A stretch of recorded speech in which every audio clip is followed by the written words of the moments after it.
E aí pessoal, tudo tranquilo? A gente vai dar início hoje à parte 2 do material do Jorge Miglioli. Vocês vão acabar ouvindo alguns barulhos aqui, mas é o tempo que eu tenho para gravar, então à medida que for acontecendo ou ficar mesmo sem dar para entender, eu vou cortando e regravando.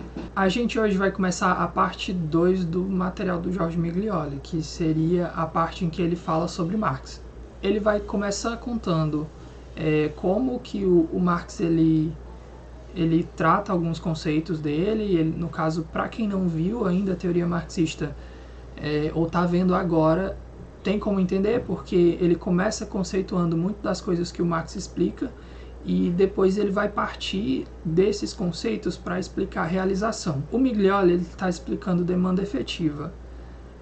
O Marx não é como se ele tivesse uma teoria para demanda efetiva, mas ele cria um caminho que ele chama de realização, e essa realização a gente vai traduzir quase como se fosse uma coisa pela outra. Então ele vai explicar alguns conceitos sobre capital, ele vai dizer como que esse capital se acumula e quais são esses problemas. Vamos começar aqui. Então, para início, eu tenho a parte 2, chama Marx, acumulação do capital e realização da mais-valia. Eu vou explicar nesse vídeo o circuito do capital e dinheiro. Eu vou tentar fazer um vídeo para cada sessão. Tem umas menores que vão caber 2. Vai caber 2 tópicos num só. Geralmente estão ligados. Para a gente entender essa teoria da acumulação do Marx, a gente vai ter que entender esse problema de como o capital se reproduz e como ele acumula. Para isso, o Marx ele cria alguns esquemas. Então, primeiro vocês vão ver que tem um esquema individual, que é mais para dizer, olha, o capitalista faz isso, por isso.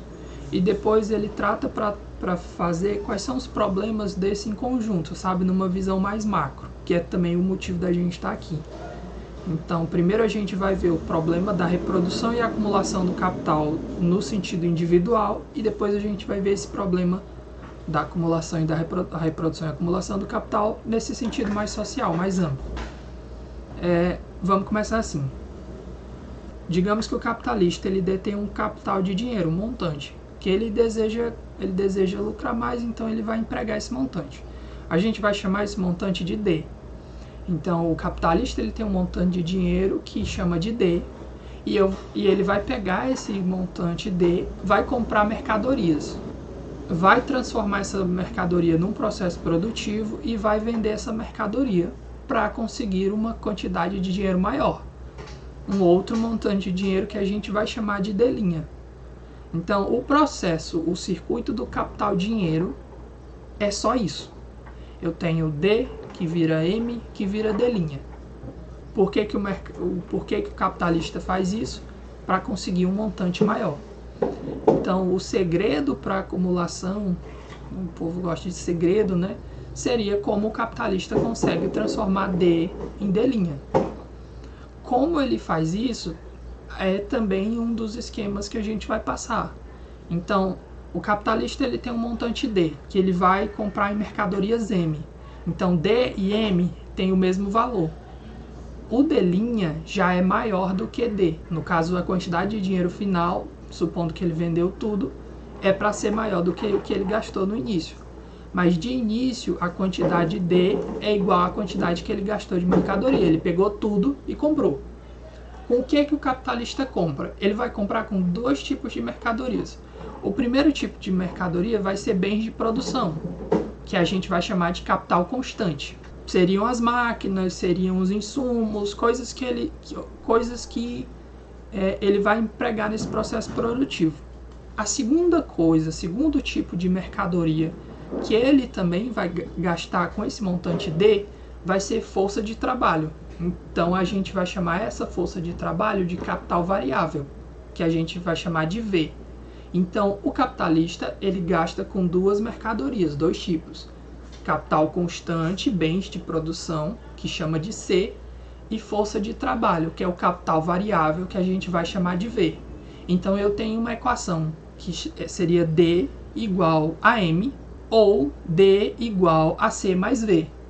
a quantidade de mercadoria que ele comprou vai ser capital constante e capital variável. Quando o capitalista ele combina esses dois, ele vai juntar esses fatores, que eu vou fazer a igualdade para M, e produzir novos valores.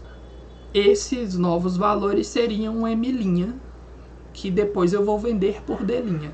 Então, o circuito completo seria D, que transforma em M, que transforma em M', que transforma em D'.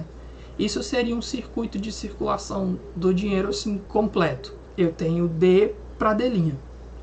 A diferença entre D', que seria o montante final, para o D, que seria o que aquele capitalista começou, eu vou chamar de lucro. A gente, dentro da teoria marxista, tem duas coisas diferentes, que seria o lucro e a mais-valia.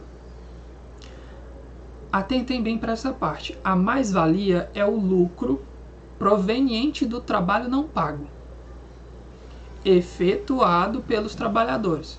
Então, lucro que veio do trabalho, mas não foi pago, é a mais-valia. Vez ou outra, vocês vão ver que dentro da teoria a gente vai chamar lucro e mais-valia com o mesmo nome, porque fica mais rápido de ensinar. Mas conceitualmente eles têm essa diferença. Então, o capitalista, quando ele contrata os trabalhadores, ele pega uma parte do que ele chamou de C para comprar bens de produção e vai pagar salário em V, que seria os fatores de trabalho. Então, ele gasta C com meios de produção e gasta V com salários. O trabalhador, ele não vai produzir apenas aquilo que ele foi pago. Como assim? O trabalhador, se foi pago V para ele não vai produzir só V, ele vai produzir V mais alguma coisa. Se ele produzisse só o que ele foi pago, o capitalista provavelmente não ia contratar ele, porque não ia fazer sentido. Então, o capitalista contrata o trabalhador porque o trabalhador vai dar para o capitalista mais do que o que ele custou. Então, quanto é que a gente quantifica esse mais?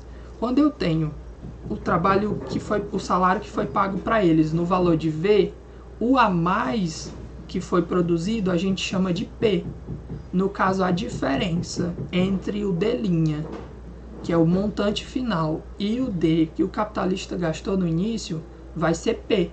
E a esse P a gente vai chamar de mais-valia. Então, o trabalhador custou V, custou o salário. O trabalhador produziu o salário mais um P, que seria a mais-valia, que vai ficar na mão do capitalista. Então, a teoria ela vai seguir desse jeito. Eu tenho um capitalista que tinha um montante de dinheiro, comprou meios de produção, contratou trabalhadores pelo um valor V.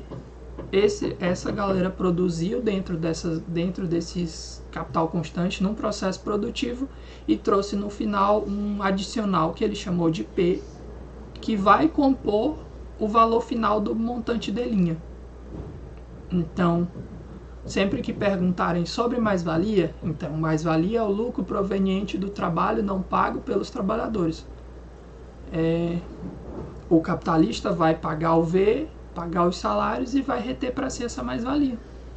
Então, esse lucro que eles falam que é extraído dos trabalhadores vai ser mais-valia. Vocês viram que a gente consegue estar todo tempo pulando de lucro para mais-valia, como se fosse a mesma coisa. Parece, mas a gente faz umas diferenciações.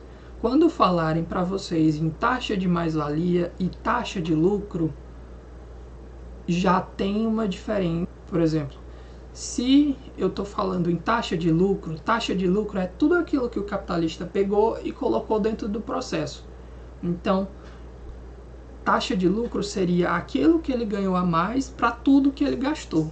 Então, se ele gastou com meios de produção, que a gente chamou de C, capital constante, e se ele gastou com fatores do trabalho, que a gente chamou de V, que é o capital variável, a taxa de lucro dele, que é tudo que ele ganhou sobre o que ele gastou, seria o P, que é o resultado dessa diferença, seria o a mais que ele ganhou, sobre tudo que ele gastou, C mais V. Então, a taxa de lucro é P, sobre capital constante mais capital variável.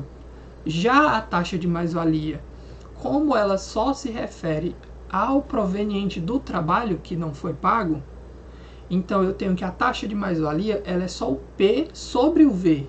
Então ela é essa relação que diz, olha, do trabalho se extraiu isso, então isso é taxa de mais-valia. Se eu digo, a gente conseguiu extrair isso do trabalho e dos meios e do capital constante, das máquinas, então isso é lucro.